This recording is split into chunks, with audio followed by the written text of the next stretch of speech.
আজকে দেখাবো আপনাদের ঐতিহ্যবাহী কালীতলা ঘাট। প্রথমে ফ্লাই করতে অনেক প্রবলেম হচ্ছিল, তারপরে আমরা আসতেছি।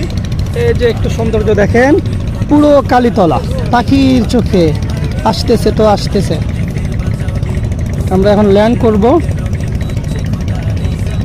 এই যে এখন আসতেছে, দেখেন আমাদের ড্রোনটা আমাদের কাছে চলে আসবে। ওইটা পাখিটা চলে আসতেছে। এই কেমন কি রাগ করলো নাকি? আমার গলা কি আছে? হ্যাঁ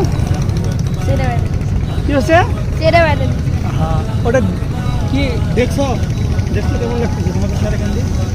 সর ভিতরে বাড়ি যা, ঠিক আছে।